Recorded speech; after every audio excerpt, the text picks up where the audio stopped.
राठौड़, कर्तव्य, वैष्णव, शिवानी शामरिया, ये सभी वो विद्यार्थी हैं जो कि स्टार्टिंग से ही इनका एक बहुत अच्छा नियम है, क्लास स्टार्ट होते ही मुझे इनके नाम सबसे पहले दिखाई देते हैं।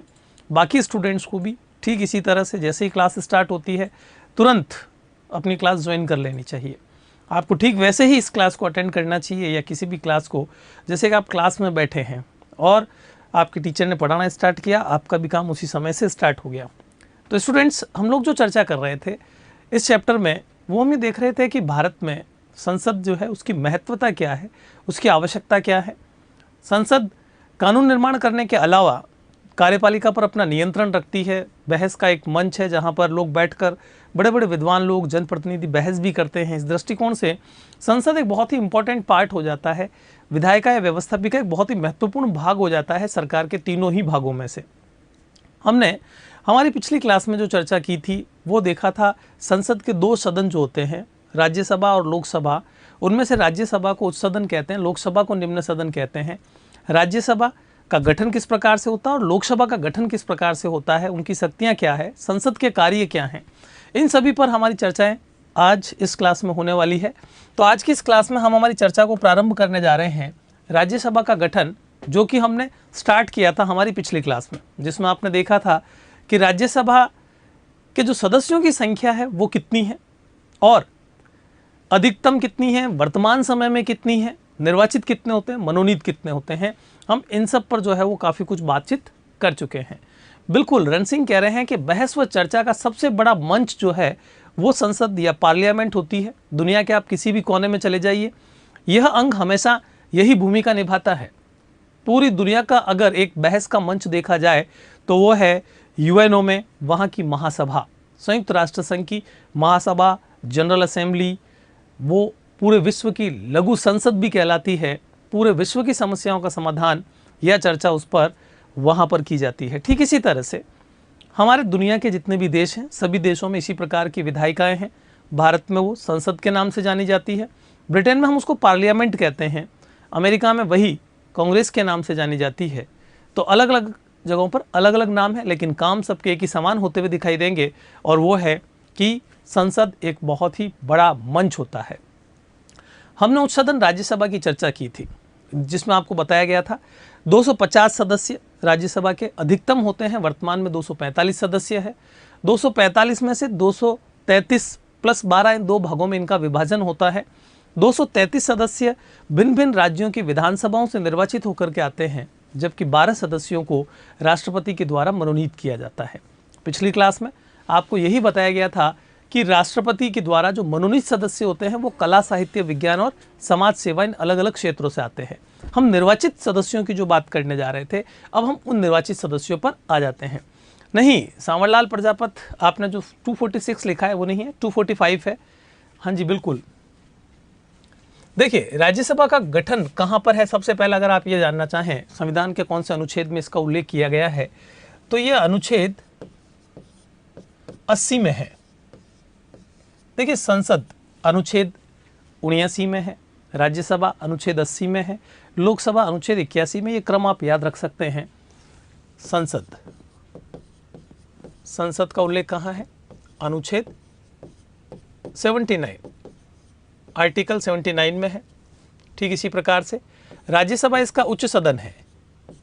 राज्यसभा संसद का क्या है, उच्च सदन है, इसलिए राज्यसभा का उल्लेख लोकसभा से पहले हुआ है, अनुच्छेद 80 में हुआ है। और लोकसभा निम्न सदन है, इसलिए लोकसभा का उल्लेख हमारे संविधान के अनुच्छेद 81 में हुआ है। ये आप वो मुख्य आर्टिकल हैं, मुख्य अनुच्छेद हैं, जिनके बारे में ध्यान रख सकते हैं कहाँ कहाँ इनका उल्लेख हुआ है। अब हम राज्यसभा के गठन में जो निर्वाचित सदस्य हैं उन निर्वाचित सदस्यों की बात करेंगे। निर्वाचित सदस्य, मैंने आपको कल क्या बताया था, निर्वाचित सदस्यों में 230 सदस्य जो हैं वो 233 सदस्य जो हैं वो निर्वाचित होते हैं। कितने, 233 सदस्य निर्वाचित हैं। अगर इन निर्वाचित सदस्यों में से हम 233 को भी अलग अलग भागों में बांटना चाहें तो हम ये कह सकते हैं कि ये पूरे राज्यों की अलग अलग विधानसभाओं से निर्वाचित होकर के आते हैं, और इनका जो निर्वाचन है वो प्रत्येक राज्य से अलग अलग है। प्रत्येक राज्य से अलग अलग संख्या में सदस्य निर्वाचित होकर आते हैं। यहाँ पर आप इसको ध्यान रख सकते हैं, प्रत्येक राज्य से अलग अलग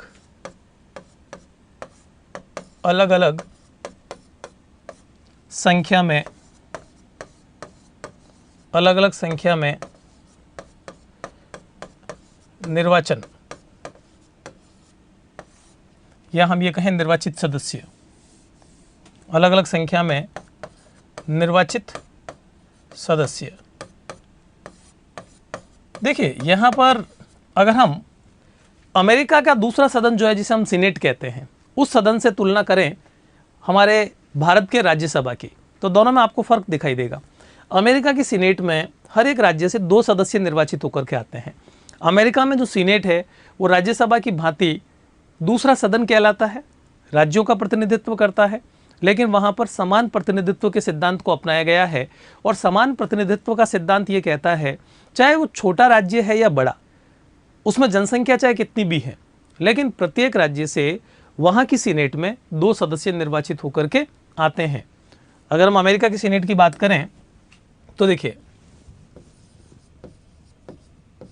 अमेरिकी सीनेट, वहाँ का क्या है, ये दूसरा सदन है राज्यसभा की भांति, दूसरा सदन। और सदस्यों की संख्या कुल कितनी है, कुल सदस्य यहाँ पर कितने हैं, तो कुल सदस्य यहाँ पर हैं 100। प्रत्येक राज्य से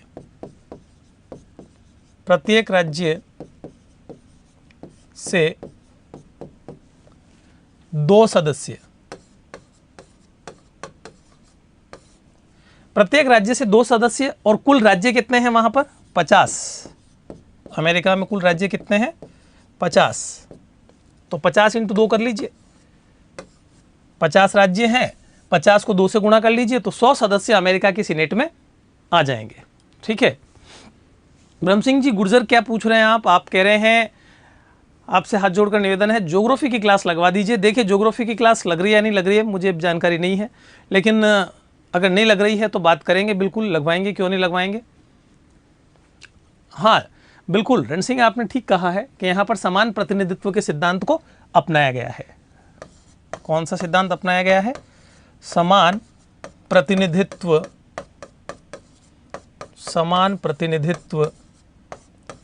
का सिद्धांत,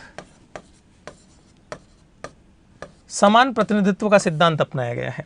जबकि अगर हम बात करें भारत की, तो भारत में असमान प्रतिनिधित्व के सिद्धांत को अपनाया गया है। अलग अलग राज्यों से अलग अलग संख्या में निर्वाचित होकर के आते हैं। अगर हम भारत की बात करें तो आप देखेंगे भारत में यूपी से कितने सदस्य निर्वाचित होकर आते हैं, 31 सदस्य। जबकि राजस्थान से कितने सदस्य निर्वाचित होते हैं, राजस्थान से 10 सदस्य जाते हैं राज्यसभा में निर्वाचित होकर के। और इसी प्रकार से अगर आप नागालैंड, मणिपुर, मिजोरम की बात करें तो इन सब में तो 1-1 सदस्य ही जाता है। नागालैंड, मणिपुर, मिजोरम, गोवा, यहां सबसे 1-1 सदस्य ही निर्वाचित होते हैं। ये सभी 1-1 सदस्य वाले राज्य हैं। तो आप देख सकते हैं कि अलग अलग राज्य से अलग अलग संख्या में सदस्य जा रहे हैं। इसका मतलब ये हुआ कि भारत में जो ये सदस्य निर्वाचित होकर के जाते हैं, ये किसके आधार पर जाते हैं, जनसंख्या के आधार पर निर्वाचन होता है। भारत में क्या होता है, जनसंख्या के आधार पर निर्वाचन होता है। जनसंख्या आधार, जिसकी जनसंख्या ज़्यादा है वहाँ से ज़्यादा सदस्य निर्वाचित होते हैं। आप देख सकते हैं कि यूपी की सबसे ज़्यादा है सीटें, क्योंकि यूपी की जनसंख्या देख लीजिए, यूपी की जनसंख्या ज़्यादा, इस कारण से वहाँ पर सबसे ज़्यादा निर्वाचित सदस्य मिल रहे हैं। उसी प्रकार से राजस्थान से 10 जा रहे हैं, गुजरात से 11 जा रहे हैं, नागालैंड, मणिपुर, मिजोरम जैसे राज्यों से एक एक सदस्य ही निर्वाचित होकर के जाता है। तो ये सब कुछ जो है वो आपको किसके आधार पर दिखाई दे रहा है? जनसंख्या के आधार पर। ये तो हुई बात सदस्य संख्या की। अब हम बात करेंगे राज्यसभा का कार्यकाल क्या है।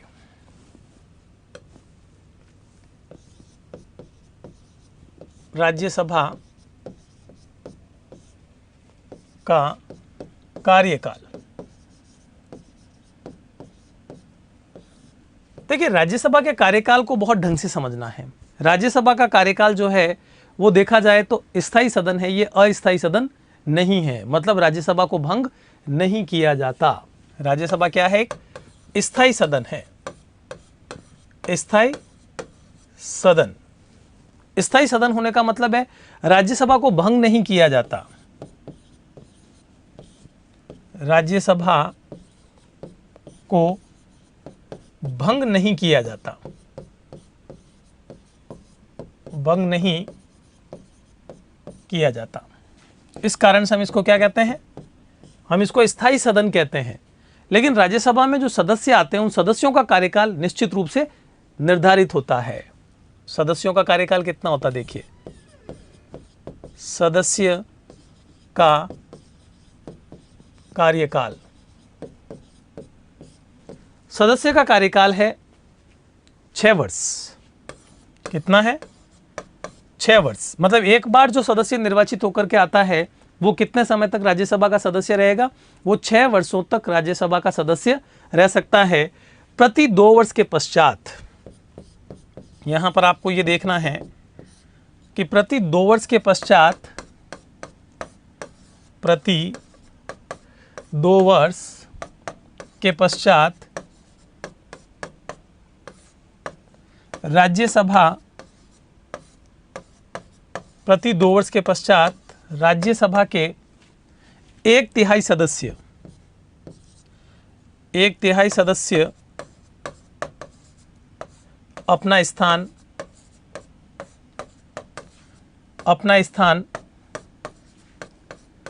त्यागते हैं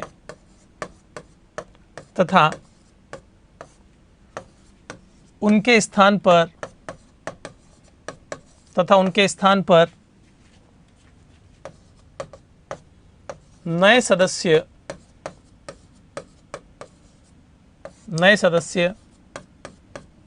आते हैं। नए सदस्य आने का मतलब है नए सदस्यों का निर्वाचन होता है। देखिए, प्रति 2 वर्ष के पश्चात 1/3 सदस्य अपना स्थान त्याग देते हैं। इसका मतलब क्या है? राजस्थान से कितने सदस्य जा रहे हैं? 10 सदस्य। 1/3 सदस्य राजस्थान के कितने होंगे? 3 सदस्य। हम 3 + 3 + 4 कर सकते हैं। 1/3 सदस्यों का मतलब हो गया। एक बार जो 3 सदस्य निर्वाचित होकर के जाएंगे, उनका जैसे ही 6 वर्ष का कार्यकाल पूरा हो जाएगा, उन 3 सदस्यों की जगह पर नए 3 सदस्यों को चुन करके भेजना होगा। तो राज्यसभा कभी पूरी तरह से खाली होती नहीं है। 1/3 सदस्य स्थान त्यागते हैं, नए 1/3 सदस्य आ जाते हैं। तो राज्यसभा का कार्यकाल क्या हो गया? स्थायी। इसको भंग नहीं किया जा सकता। राज्यसभा एक स्थायी सदन के रूप में कार्य करता है। हाँ जी, नए सदस्य उनकी जगह पर निर्वाचित होकर के आ जाते हैं। अब हम यहाँ पर बात करेंगे लोकसभा के गठन की। ये तो हमने बात की है राज्यसभा का गठन। अब हम यहाँ बात करेंगे लोकसभा के गठन की। लेकिन हम जो राज्यसभा के गठन की बात कर रहे थे, यहाँ एक चीज़ अभी भी थोड़ी सी अधूरी है जिस पर हम चर्चा कर सकते हैं। देखिए, यहाँ हम ये कह सकते हैं राज्यसभा के सदस्यों का जो निर्वाचन होता है वो निर्वाचन किस प्रकार से होता है? निर्वाचन पद्धति क्या है? तो राज्यसभा के सदस्यों के निर्वाचन के लिए जो पद्धति काम में ली जाती है वो है आनुपातिक प्रतिनिधित्व प्रणाली। कौन सी पद्धति काम में आती है? आनुपातिक प्रतिनिधित्व प्रणाली। इनका चुनाव कैसे होता है? अप्रत्यक्ष रूप से निर्वाचन। इनका निर्वाचन होता है अप्रत्यक्ष रूप से। कौन करता है अप्रत्यक्ष रूप से निर्वाचन? अप्रत्यक्ष रूप से निर्वाचन करते हैं सभी राज्यों की विधानसभाओं के निर्वाचित सदस्य। राज्यों की विधानसभाओं द्वारा, यानी कि जनता इसमें भाग नहीं लेती है, बल्कि राज्यों की जो विधानसभाएं होती है वो विधानसभाएं इस चुनाव में भाग लेती है। इनका चुनाव गुप्त मतदान प्रणाली द्वारा नहीं होता, बल्कि इनका चुनाव खुले में होता है। निर्वाचन कैसे होता है? खुले रूप से। खुले रूप से देखिए, खुले रूप से का क्यों रखा गया है? इसलिए रखा गया है कि अगर गुप्त मतदान प्रणाली से चुनाव हो और प्रत्येक राज्य की विधानसभा के सदस्य उस चुनाव में भाग ले, तो कोई ऐसा सदस्य भी हो सकता है जो अपनी पार्टी के अगेंस्ट में जाकर किसी अन्य को वोट कास्टिंग कर देवे। तो ऐसा नहीं हो, भ्रष्टाचार को रोकने के लिए खुले में मतदान होता है, ताकि कौन सा पार्टी का सदस्य किसको वोट डाल रहा है ये ध्यान में रहे। अब इसका एग्जाम्पल देकर के आप समझ सकते हैं। मान लीजिए कि वर्तमान समय में राजस्थान में राज्यसभा से हमें 3 सदस्यों को चुन करके भेजना है, क्योंकि 1/3 सदस्य हम एक बार चुन करके भेज रहे हैं। तो वो जो 3 सदस्य निर्वाचित होकर के जाएंगे, उन 3 सदस्यों के लिए जब राजस्थान की विधानसभा में वोट कास्टिंग होगी तो वो किस आधार पर जाएंगे? मानते हैं अभी राजस्थान में कांग्रेस की सरकार है, कांग्रेस के पास में बहुमत है, इसलिए उनकी सरकार है। तो इसका मतलब ये होगा आधे से अधिक सदस्य तो कांग्रेस के साथ में है ही। तो कांग्रेस के सदस्य ज़्यादा हैं तो उनकी तरफ से जो इन 3 में से सदस्य जाएंगे वो ज़्यादा जाएंगे। लेकिन अगर सेकंड नंबर पर भारतीय जनता पार्टी है, उनके पास में भले ही मेजोरिटी नहीं है, लेकिन उनके पास भी सदस्य संख्या है लगभग 60-70 के आसपास, तो उनके 60-70 के अनुपात में उनको भी एक प्रतिनिधि भेजने का हक मिलेगा। तो पार्टी के जितने सदस्य उस विधानसभा में हैं वो अपनी ही पार्टी के उम्मीदवार को वोट डाले और सब की नज़रों में हो, इसीलिए खुले में मतदान करवाया जाता है, गुप्त मतदान नहीं करवाया जाता है। खुले रूप से किस लिए रखा गया है? भ्रष्टाचार रोकने के लिए। भ्रष्टाचार रोकने के लिए, ताकि कोई भी वोटर बिक नहीं जाए। क्योंकि कई बार ऐसा होता है कि अपनी ही पार्टी के अगेंस्ट में किसी अन्य पार्टी के उम्मीदवार को वोट डाल दिया जाता है किसी आर्थिक लालच से। ऐसा कोई ना कर सके, इसलिए खुले में इसका मतदान करवाया जाता है। क्लियर? चलिए अब हम इससे आगे बात करेंगे। ये तो हमने निर्वाचन की बात कर ली, अभी हम राज्यसभा के कार्यकाल पर भी चर्चा कर चुके हैं। अब हम कार्यकाल से बाहर निकलते हुए आते हैं लोकसभा के गठन पर। लोकसभा के गठन में आप क्या देखेंगे? सबसे पहले लोकसभा का, अभी थोड़ी देर पहले मैंने आपको बताया था कौन से अनुच्छेद में इसका उल्लेख किया गया है, तो अनुच्छेद 81 के अंतर्गत लोकसभा के गठन के बारे में उल्लेख किया गया है। लोकसभा के गठन में हम सबसे पहले बात करेंगे लोकसभा की सदस्य संख्या पर। सदस्य संख्या, यह तो आपको पहले ही बताया जा चुका है कि संसद के 2 सदनों में से राज्यसभा अपर हाउस यानी कि उच्च सदन है और लोकसभा निम्न सदन है। लोकसभा प्रत्यक्ष रूप से निर्वाचित सदस्यों का सदन होने के कारण निम्न सदन की भूमिका निभाता है। तो यहां आप देखेंगे सदस्य संख्या लोकसभा की कितनी है। अधिकतम और वर्तमान समय में हमें ये 2 शब्द ध्यान में रखने हैं। देखिए, अगर हम पहले बात करें अधिकतम की, अधिकतम कितने हैं और वर्तमान समय में कितने हैं? अधिकतम, वर्तमान। अधिकतम सदस्य संख्या 552, 552 सदस्य अधिकतम हो सकते हैं। लेकिन वर्तमान समय में कितने हैं? 545 सदस्य वर्तमान समय में हैं। 545 मेंबर्स जो हैं वो वर्तमान समय में हैं। इस बात का ध्यान रखना है। अब ये जो 545 सदस्य हैं, हम इनको 2 भागों में बांट सकते हैं। ये जब 2 भागों में बढ़ते हैं तो एक तरफ आ जाते हैं मनोनीत और दूसरी तरफ आ जाते हैं निर्वाचित सदस्य। तो यहां हम लिखेंगे निर्वाचित सदस्य और यहां हम लिखते हैं मनोनीत सदस्य। देखिए, मनोनीत सदस्य किसके द्वारा चुने जाए? मनोनीत सदस्यों को किनके द्वारा मनोनीत किया जाएगा? तो इनको मनोनीत किया जाएगा, पहले आप देख लीजिए निर्वाचित कितने और मनोनीत कितने हैं। 543 सदस्य जो हैं वो निर्वाचित होते हैं, जबकि 2 सदस्य मनोनीत होते हैं। मनोनयन राष्ट्रपति के द्वारा, किसके द्वारा? राष्ट्रपति के द्वारा। कौन मनोनीत होते हैं? आंग्ल भारतीय समुदाय से। इनको जो मनोनीत किया जाता है वो कहां से किया जाता है? आंग्ल भारतीय समुदाय से। आंग्ल भारतीय, एंग्लो इंडियन कम्युनिटी जिसको कहा जाता है, आंग्ल भारतीय समुदाय से इनको मनोनीत किया जाता है। लेकिन इस पर एक विशेष बात जो आपको पहले बताई जा चुकी है और वो आपको ध्यान भी होगी कि ये जो मनोनीत सदस्य हैं वो 104वां जो संविधान संशोधन है उसके माध्यम से अब मनोनीत सदस्य जो संख्या थी वो समाप्त कर दी गई है। 2019 में 104वां संशोधन, और इस संशोधन से क्या हुआ, मनोनीत सदस्य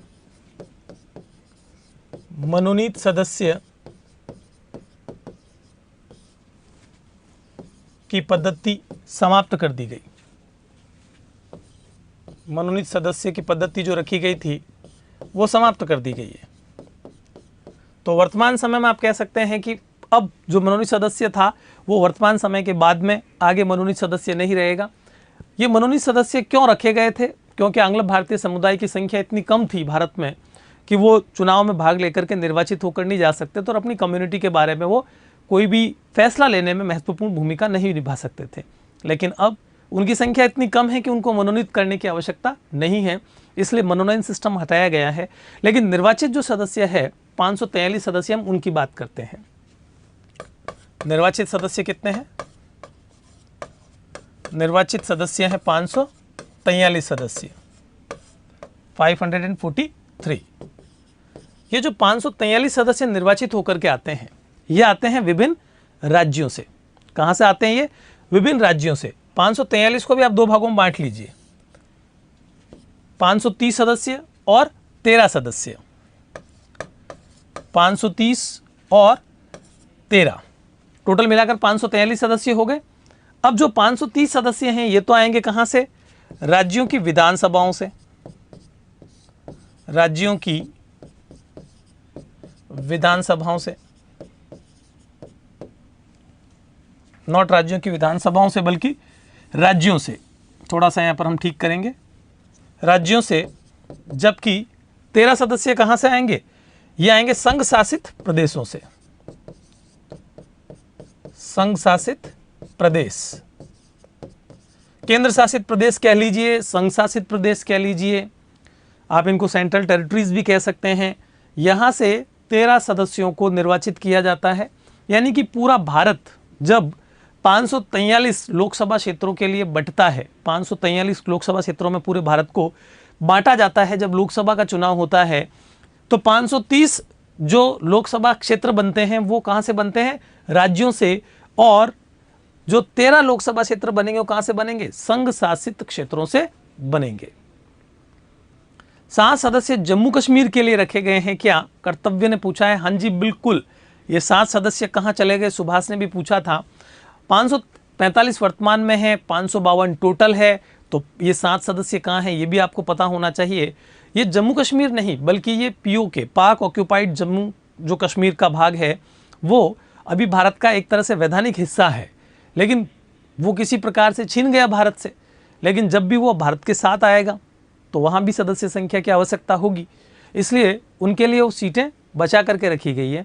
वर्तमान में उनको छोड़कर बाकी सभी के लिए वो 545 सीटों में उसको बांट दिया गया है। चलिए, हाँ जी सुभाष, आपका क्वेश्चन हो गया है, आपने जो प्रश्न पूछा था। तो यहाँ आपने देखा निर्वाचित सदस्य 543। अब इनका चुनाव कैसे होता है ये भी आपको पता होना चाहिए। देखिए, चुनाव का तरीका इनका क्या है, चुनाव या निर्वाचन जो इनका किया जाता है उसके लिए सबसे पहले इनका मतदान, इनमें प्रत्यक्ष चुनाव होता है, जनता भाग लेती है, प्रत्यक्ष चुनाव। दूसरा, जो सबसे अधिक मत लाएगा विजेता, एफपीटीपी, सबसे अधिक मत वाला विजेता, ये प्रणाली काम में ली जाती है जिसको हम एफपीटीपी कहकर के पुकारते हैं, first pass the post system. इस प्रणाली के माध्यम से सबसे अधिक मत लाने वाला विजेता, तो प्रत्यक्ष चुनाव, जनता भाग लेती है, सबसे अधिक जो वोट लाएगा, सबसे अधिक जो मत लाएगा वो विजेता होगा। गुप्त मतदान प्रणाली द्वारा चुनाव किया जाता है इनका। कैसे होता है? गुप्त मतदान प्रणाली, गुप्त मतदान प्रणाली। इन तीनों बातों को आपको ध्यान में रखना है। हाँ जी बिल्कुल, वयस्क मताधिकार भी आप इसमें शामिल कर सकते हैं। हमारे एक विद्यार्थी ने वयस्क मताधिकार भी जोड़ा इसमें। वयस्क मताधिकार, देखिए वयस्क मताधिकार का मतलब क्या है ये भी समझ लीजिए आप। जिनकी उम्र 18 साल से ज़्यादा है वो सभी वोटर्स वोट दे सकते हैं, किसी प्रकार का भेदभाव नहीं है, बल्कि सभी वोट कास्ट करते हैं इसमें, इसलिए इसको वयस्क मताधिकार कहते हैं। गुप्त मतदान प्रणाली का मतलब क्या है? जब भी लोकसभा का चुनाव होता है, जनता वोट डालने जाती है तो उनका वोट गुप्त रखा जाता है।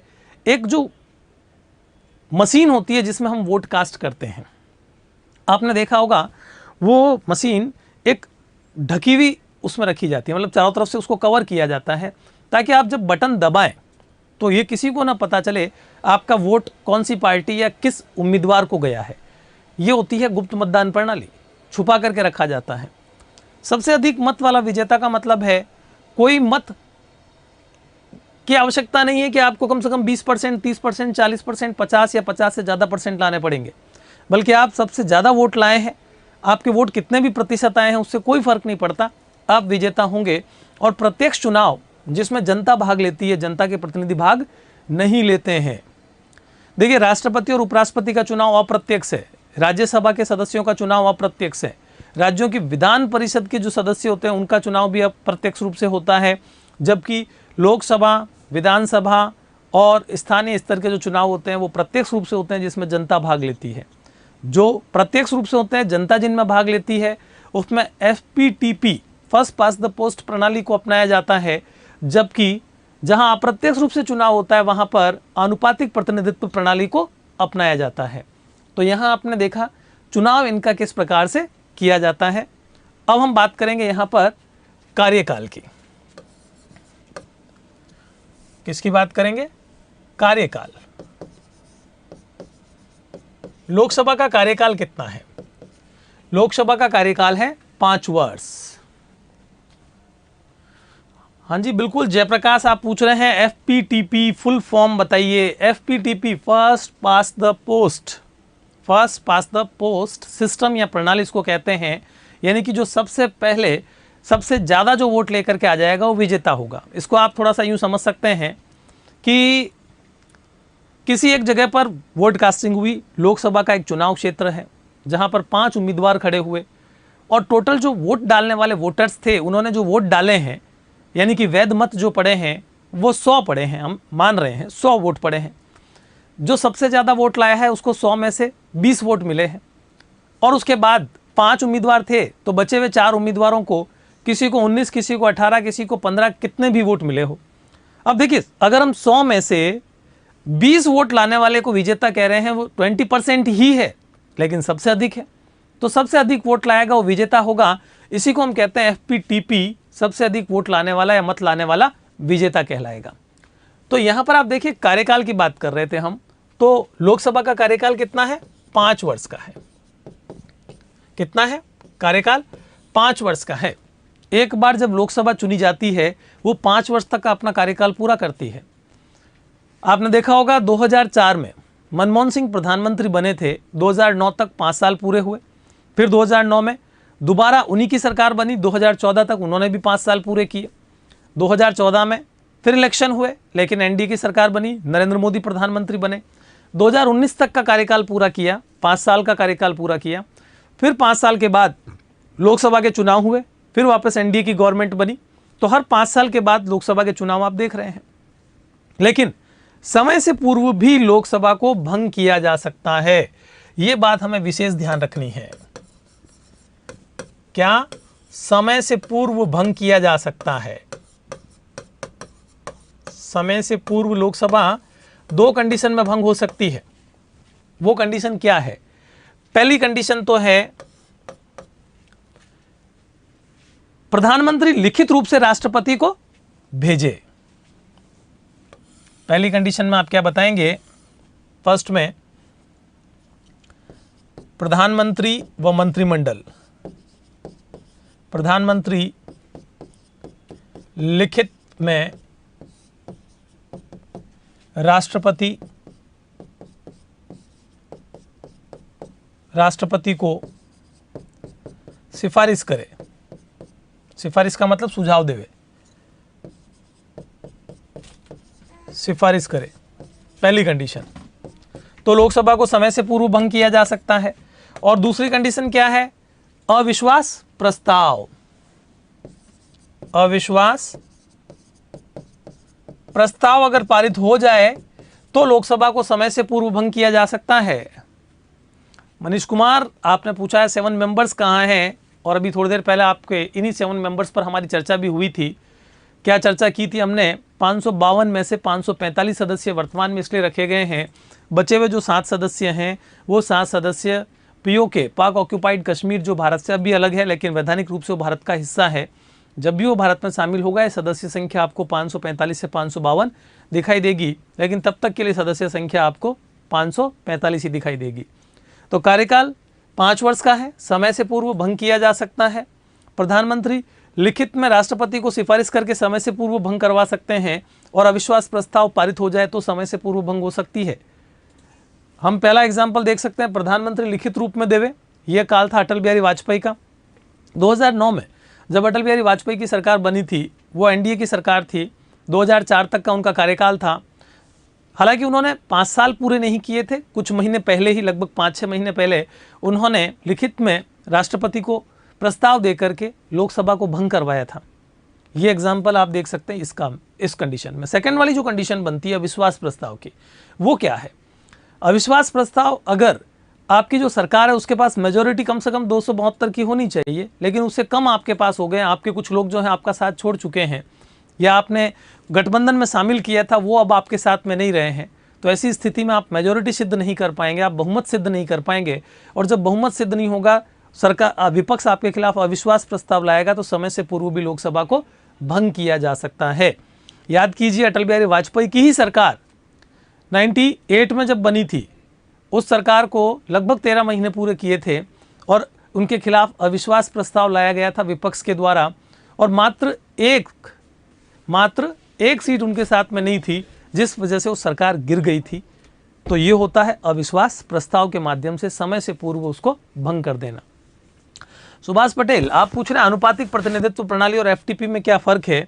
देखिए, आनुपातिक प्रतिनिधित्व प्रणाली और एफपीटीपी में काफ़ी फर्क है। आनुपातिक प्रतिनिधित्व प्रणाली का मतलब होता है कि आपको एक निर्धारित संख्या में मत लाने जरूरी हैं। जैसे राष्ट्रपति का चुनाव करवाते हैं तो उसके लिए एक मत कोटा निकाला जाता है। मत कोटे का एक फॉर्मूला भी होता है। फॉर्मूला ये कहता है कि आप कम से कम आधे से अधिक वोट लाएंगे तभी विजेता होंगे। जैसा कि आपने देखा होगा, उस मत कोटे के निकालने के फॉर्मूले में वैध मतों की संख्या में भाग लगाया जाता है 1+1 का, और जो भागफल आता है उसमें जोड़ दिया जाता है 1। 1+1 का मतलब यह है निर्वाचित होने वाले उम्मीदवार की संख्या +1। निर्वाचित होने वाला उम्मीदवार यानी कि राष्ट्रपति का पद 1 ही है, तो 1 प्लस उसके साथ 1 जोड़ दिया तो 2 का भाग लग गया। अब अगर हम माने कि टोटल संख्या वैध मतों की 100 है, उसमें हम 2 का भाग लगा रहे हैं तो 50 आएगा, और उसमें 1 जब जुड़ जाएगा तो 51 हो जाएगा। मतलब ये हुआ कि आपको 100 में से कम 51 वोट लाने ही पड़ेंगे, यानी कि आपके पास आधे से अधिक वोट हो तभी आप विजेता कहलाएंगे। ये होता है आनुपातिक प्रतिनिधित्व प्रणाली में। और एफपीटीपी में जो सबसे अधिक वोट लाएगा वो विजेता होगा, उसमें किसी भी प्रकार से कोई आपको मत परसेंटेज नहीं लेना होता है। अब देखिए, हमने यहाँ पर लोकसभा का चुनाव कैसे होता है इसकी भी बात कर ली, कितने सदस्य संख्या होती है ये भी बात कर ली, राज्यसभा के बारे में हम ये चर्चा कर चुके हैं। लोकसभा एक अस्थायी सदन है, राज्यसभा एक स्थायी सदन है, ये भी आपने देख लिया। दोनों के पदाधिकारी क्या कौन कौन होते हैं हम उसकी चर्चा करते हैं। पदाधिकारी लोकसभा और राज्यसभा में, तो अगर हम पहले बात करें लोकसभा की, तो लोकसभा में अध्यक्ष और उपाध्यक्ष ये 2 पदाधिकारी होते हैं, अध्यक्ष और उपाध्यक्ष ये 2 पदाधिकारी हैं। और दोनों का चुनाव जो है, किशन आप पूछ रहे हैं 12वीं का मॉडल पेपर, बिल्कुल 12th का मॉडल पेपर करवाया जाएगा। देखिए आज 21 तारीख है, कल 22 तारीख को आपका मॉडल पेपर हिस्ट्री का होगा और उसके बाद 23 तारीख को आपका मॉडल पेपर पॉलिटिकल साइंस का होगा और वो मॉडल पेपर 4 बजे या 4:30 के आसपास आपकी क्लास स्टार्ट होगी और पूरा मॉडल पेपर जब तक कंप्लीट होगा तब तक वही क्लास चलती रहेगी। यानी कि अभी जो 11th क्लास के विद्यार्थी इस समय इस क्लास में हैं वो 23 तारीख को शायद अपनी क्लास 11th की नहीं देख पाएंगे, क्योंकि उस दिन 12th की मॉडल पेपर की क्लास कंटिन्यूस चलेगी जो 2 से 2.5 घंटे या 3 घंटे तक चल सकती है, जिसमें कंप्लीट मॉडल पेपर एक साथ पूरा करवाया जाएगा। तो बस आपको तैयार रहना है, 2 दिन का समय है, आपके सामने पॉलिटिकल साइंस का मॉडल पेपर होगा। धमाकेदार मॉडल पेपर हम लेकर के आएंगे, जिसमें उम्मीद करते हैं कि आप एक बार उस मॉडल पेपर को देख लिया आपने, कर लिया, तो आप फिर बहुत अपने आप को कंफर्टेबल महसूस करेंगे कि हाँ बस अब पेपर हमारे सामने आ जाए और हम 100 में से 100 नंबर लेकर आ जाए। चलिए, तो लोकसभा में अध्यक्ष और उपाध्यक्ष ये 2 पदाधिकारी हैं, ठीक है, जबकि राज्यसभा में कौन होते हैं? सभापति और उपसभापति होते हैं। राज्यसभा में कौन होते हैं? सभापति और उपसभापति।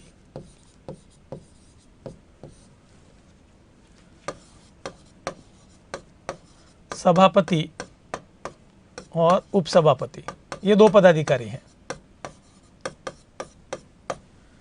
देखिए, अध्यक्ष और उपाध्यक्ष दोनों का चुनाव कौन करता है? लोकसभा के सदस्य अपने में से ही करते हैं।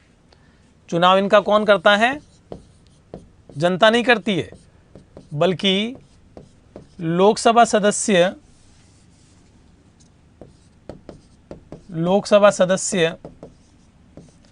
अपने में से ही करते हैं, अपने में से ही करते हैं।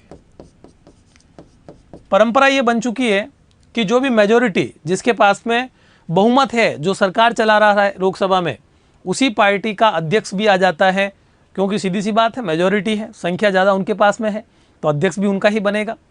अभी जैसा कि आप देख रहे हैं वर्तमान समय में ओम बिरला लोकसभा के अध्यक्ष के रूप में हैं, तो उनका संबंध किससे है? भारतीय जनता पार्टी से है। तो ओम बिरला भारतीय जनता पार्टी से है, इसका संबंध, इससे आप ये समझ सकते हैं कि अभी सरकार केंद्र के अंदर किसकी है? बीजेपी की सरकार है। लोकसभा सदस्य अपने में से ही अध्यक्ष और उपाध्यक्ष दोनों का चुनाव करते हैं, जबकि सभापति और उपसभापति दोनों अलग अलग तरह से आते हैं। देखिए, सभापति चुनाव नहीं करना पड़ता, बल्कि जो उपराष्ट्रपति है वही पदेन सभापति होते हैं। उपराष्ट्रपति, पदेन सभापति। पदेन सभापति का मतलब है डायरेक्ट उनको ये पद मिल जाता है, उसके लिए चुनाव की आवश्यकता नहीं होती है, जबकि उपसभापति का चुनाव राज्यसभा के सदस्य अपने में से करते हैं।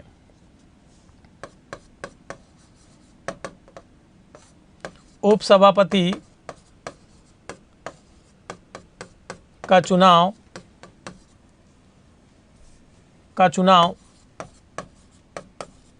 राज्यसभा सदस्य अपने में से ही करते हैं।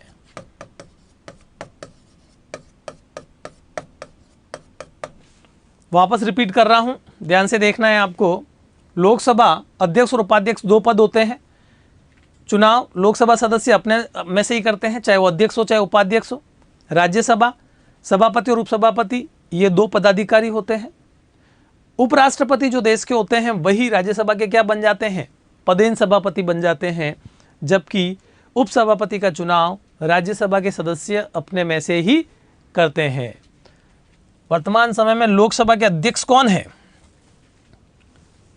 वर्तमान स्थिति क्या है देखिए। लोकसभा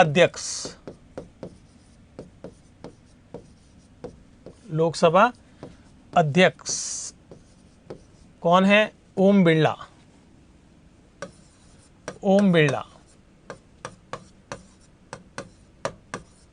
जबकि उपाध्यक्ष कौन है?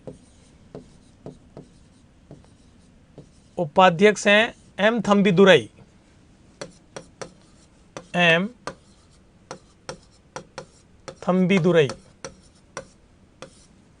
ठीक इसी प्रकार से अगर हम राज्यसभा की बात करें तो राज्यसभा के सभापति वर्तमान समय में कौन है? जो देश के उपराष्ट्रपति हैं, एम वेंकैया नायडू, एम वेंकैया नायडू। और उपसभापति हैं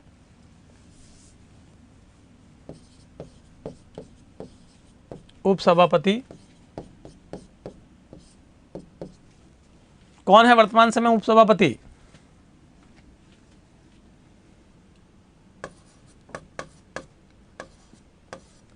नारायण सिंह। वर्तमान समय में जो देश के राज्यसभा के उपसभापति हैं उनका नाम क्या है? नारायण सिंह। पूरा नाम इनका बता दीजिए। नारायण सिंह लिखा है मैंने, लगे भी अधूरा है ये नाम, पूरा नहीं है। तो फटाफट मुझे बताएगा आप इनका पूरा नाम क्या है। रिपीट कर रहा हूं मैं आपको।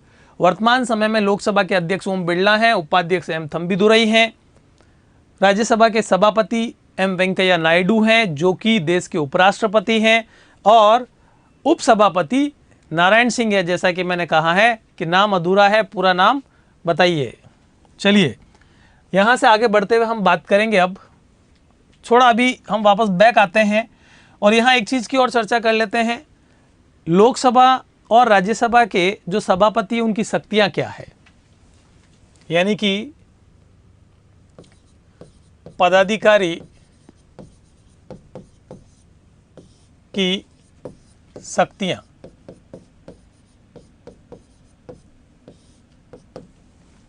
देखिए शक्तियों की अगर हम बात करें तो सबसे पहली शक्ति जो पदाधिकारी की है वो है सदन की कार्यवाही का संचालन करना। क्या करना? सदन की कार्यवाही, सदन की कार्यवाही का संचालन। क्लियर? चाहे वो लोकसभा की कार्यवाही है तो लोकसभा के अध्यक्ष की जिम्मेदारी है कि वो कार्यवाही का संचालन करे, राज्यसभा है तो राज्यसभा में सभापति की जिम्मेदारी है कि वो कार्यवाही का संचालन करे। दूसरा होता है अनुशासन बनाए रखना, डिसिप्लिन मेंटेन करके रखना। बिल्कुल, हरिवंश नारायण सिंह, सुभाष पटेल ने लिखा है हरिवंश नारायण सिंह। तो यहां नारायण सिंह का पूरा नाम क्या है? हरिवंश। यह है इनका पूरा नाम, हरिवंश। हरिवंश नारायण सिंह वर्तमान समय में उपसभापति पद पर काम कर रहे हैं। चलिए, तो पदाधिकारी की शक्तियां क्या है आपके सामने? सदन की कार्यवाही का संचालन करना, दूसरा अनुशासन बनाए रखना, अनुशासन बनाए रखना, अनुशासन बनाए रखना, ये दूसरा काम है। दोनों ही सदन के अंदर, दोनों ही सदन के अंदर, दोनों ही सदन के जो पदाधिकारी हैं उनकी ड्यूटी क्या है? सदन की कार्यवाही का संचालन करना, अनुशासन बनाए रखना।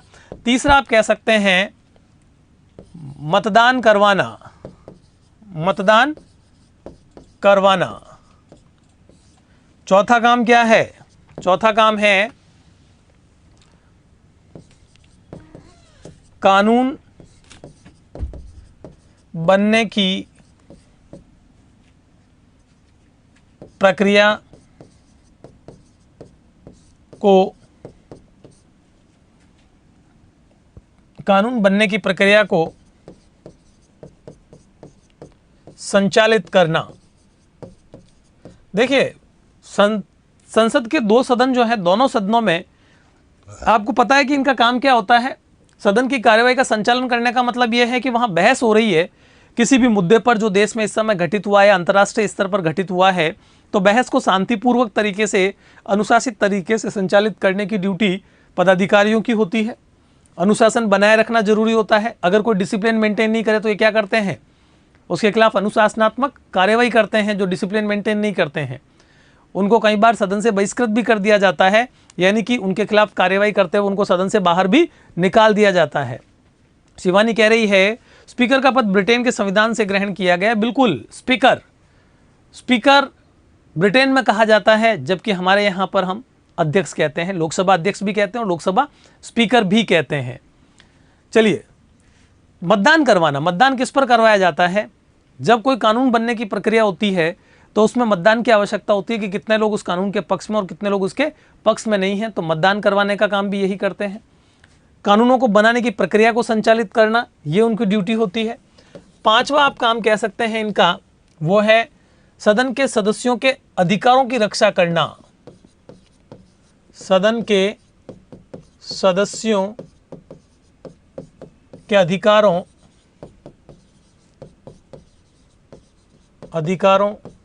की रक्षा करना।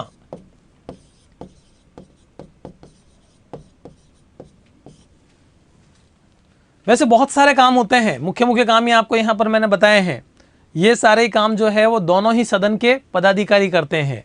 लेकिन अगर हम यहां बात करें, जो लोकसभा के पदाधिकारी हैं उनके पास में थोड़ा सा राज्यसभा से अलग शक्ति भी है। तो वो क्या है, आप देख सकते हैं, लोकसभा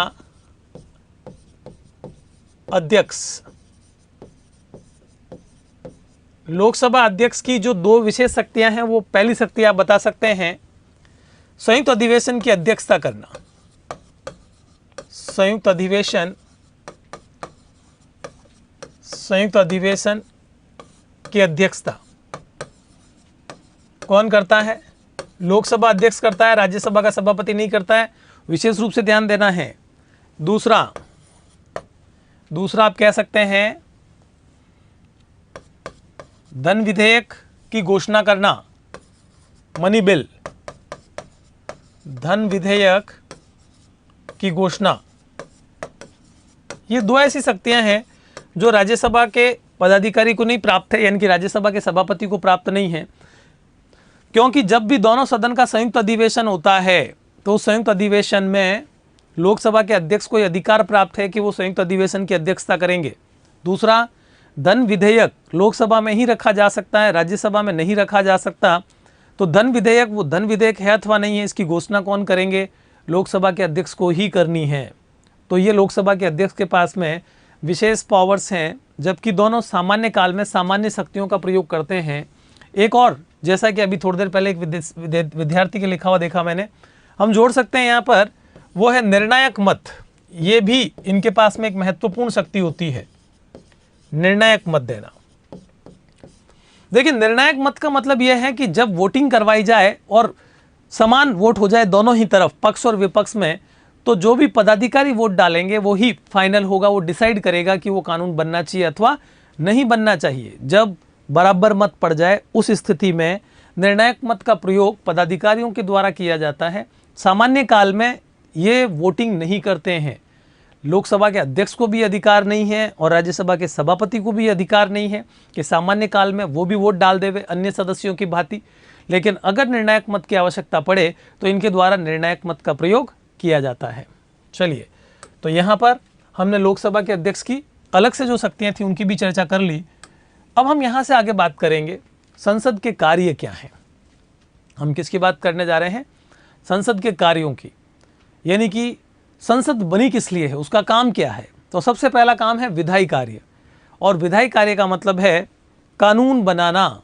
संसद का सबसे इंपॉर्टेंट काम, क्योंकि जब आप पढ़ते हैं सरकार के 3 अंग, विधायिका, कार्यपालिका, न्यायपालिका, तो विधायिका को क्या काम दिया गया है? विधि निर्माण, कानून बनाना सबसे इंपॉर्टेंट काम है। बाकी दूसरे काम भी करती है, लेकिन सबसे पहला प्राथमिक कार्य क्या है? कानूनों का निर्माण करना। धन विधेयक क्या होता है? एक विद्यार्थी है निभा कुमारी ने पूछा है।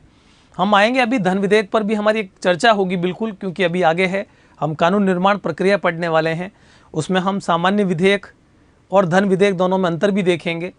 ऐसा कोई विधेयक जिसमें कोई भी कर हटाना है या कर जोड़ना है, कर घटाना है या कर बढ़ाना है, तो ऐसे विधेयक को धन विधेयक की श्रेणी में रखा जाता है। हाँ, विधि निर्माण पर हम चर्चा करेंगे। तो देखिए, संसद के कार्यों में सबसे पहला काम क्या है? विधायी कार्य, यानी कि विधि निर्माण करना। ये सबसे इंपॉर्टेंट काम है, विधि निर्माण करना।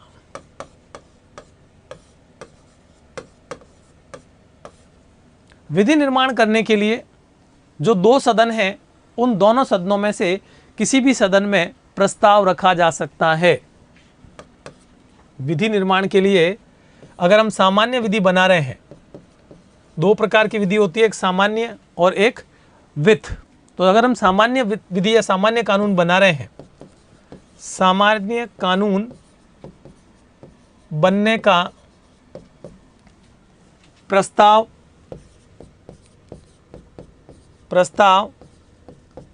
दोनों सदनों में से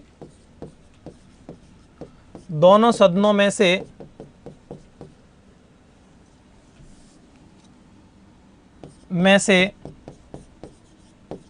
किसी भी सदन में रखा जा सकता है,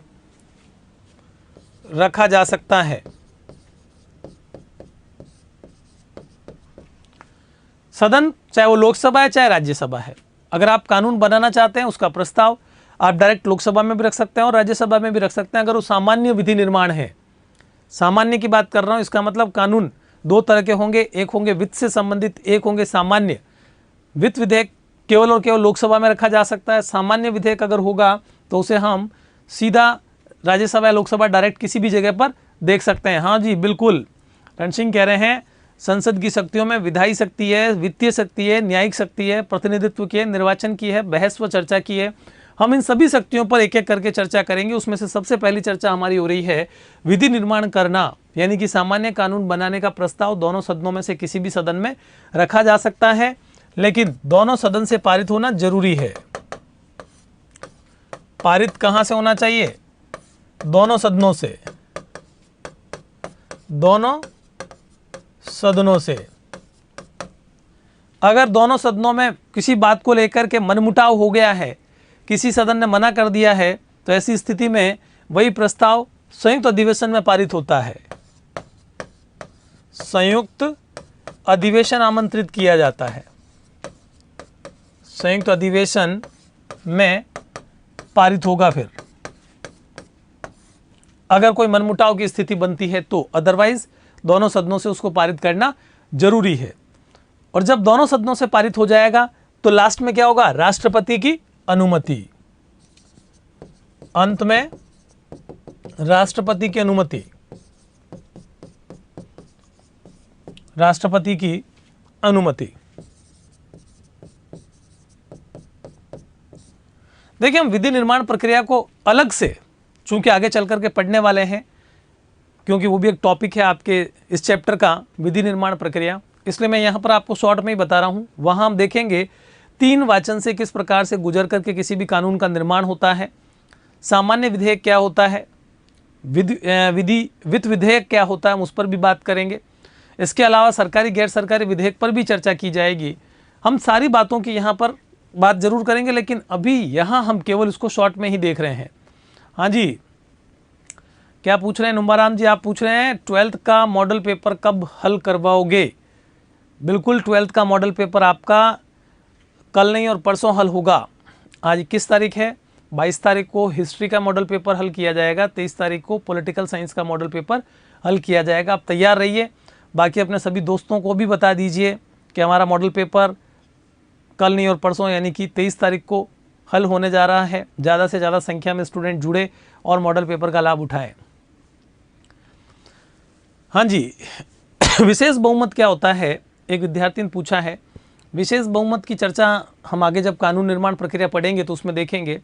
वैसे यहाँ शॉर्ट में बता सकता हूँ आपको। विशेष बहुमत का मतलब होता है कि कुल सदस्य संख्या जो सदन की है उसमें उसका बहुमत यानी कि आधे से अधिक, और नहीं तो फिर उस दिन जो उपस्थित सदस्य है उसका 2/3 बहुमत, उसको कहते हैं विशेष बहुमत। तो इस पर हमारी चर्चा जरूर होगी, हम करेंगे आगे भी चलकर। विधायी कार्य आपको समझ में आ गया? कानून का निर्माण करना, ये काम सबसे पहला है। कानून निर्माण करने के लिए दोनों सदनों में से किसी भी सदन में प्रस्ताव रखा जा सकता है। एक सदन से पारित होने के बाद दूसरा सदन भी उस पर स्वीकृति देगा, और नहीं होती है तो फिर दोनों सदनों का संयुक्त अधिवेशन बुलाया जाएगा और अंत में राष्ट्रपति की अनुमति यानी कि उनके हस्ताक्षर से वो कानून पारित किया जाएगा।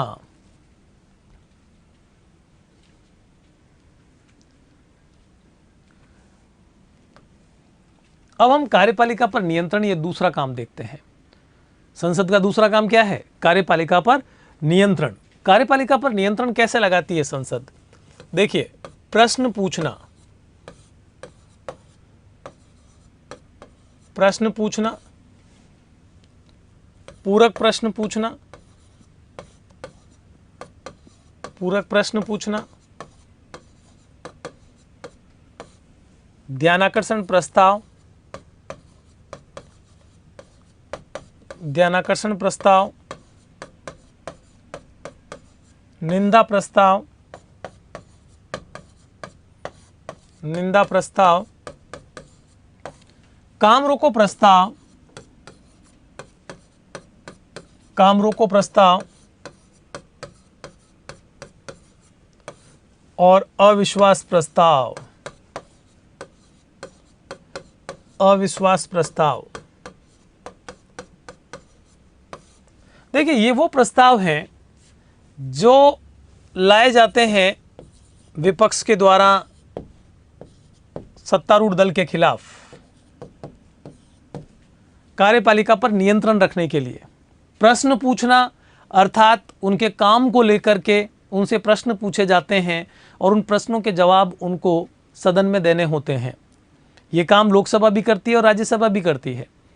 प्रश्न पूछना, पूरक प्रश्न का मतलब होता है उसी प्रश्न से संबंधित अगर आप सेटिस्फाइड नहीं है, संतुष्ट नहीं है आप उत्तर से, तो आप वापस उस पर प्रश्न पूछ सकते हैं। सर, एक मोबाइल से 2 कोर्स खरीद सकते हैं क्या? हाँ, बिल्कुल खरीद सकते हैं, आप 2 कोर्स भी ले सकते हैं, बिल्कुल कोई दिक्कत नहीं है। ध्यानाकर्षण प्रस्ताव का मतलब क्या है? ध्यान आकर्षित करना सदन का किसी एक समस्या विशेष पर, उसको ध्यानाकर्षण प्रस्ताव कहते हैं। निंदा प्रस्ताव का मतलब होता है सरकार के कार्यों की निंदा करना, आलोचना करना, उसके लिए जो प्रस्ताव लाया जाता है वो निंदा प्रस्ताव कहलाता है। काम रोको प्रस्ताव, जो काम चल रहा है उसको वहीं पर रोक दिया जाए और किसी ऐसी घटना पर तुरंत विचार किया जाए जो कि ज़्यादा इम्पोर्टेंट है, काम रोको प्रस्ताव लाया जाता है, विपक्ष लाता है। अविश्वास प्रस्ताव, यानी कि अब हमारा इस सरकार के साथ विश्वास नहीं रहा है, अविश्वास प्रस्ताव पारित हो जाए तो लोकसभा भंग हो जाती है। अविश्वास प्रस्ताव पारित हो जाए, सरकार को त्यागपत्र देना पड़ता है। अविश्वास प्रस्ताव में सबसे इम्पोर्टेंट होता है, ये केवल लोकसभा में ही लाया जा सकता है, राज्यसभा में नहीं लाया जा सकता। हम इसकी चर्चा वैसे आगे कर सकते हैं, लेकिन यहाँ पर आप नोट डालकर लिख सकते हैं इसको भी। अविश्वास प्रस्ताव केवल कहाँ लाया जाता है? लोकसभा में, राज्यसभा में नहीं लाया जाता। बाकी जितनी भी आप ऊपर जो सारी बातें देख रहे हैं, काम रोको, प्रश्न पूछना, पूरक प्रश्न पूछना, ध्यानाकर्षण प्रस्ताव लाना, निंदा प्रस्ताव लाना, ये दोनों ही सदन को अधिकार है, दोनों ही सदन में ये काम हो सकता है। लेकिन अविश्वास प्रस्ताव केवल लोकसभा में ही लाया जा सकता है और सरकार को भंग भी किया जा सकता है।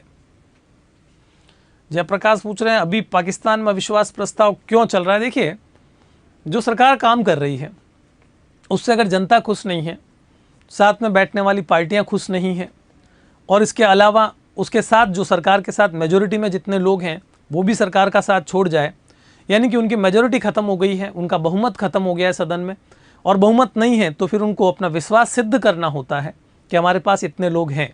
अगर वो सिद्ध कर दे तो उनकी सरकार बच जाती है, नहीं कर पाए तो अविश्वास प्रस्ताव पारित माना जाएगा। और अविश्वास प्रस्ताव पारित होने का मतलब ये है कि अब वो सरकार भंग होगी जो वर्तमान समय में काम कर रही है, उसकी जगह पर नई सरकार का गठन किया जाएगा।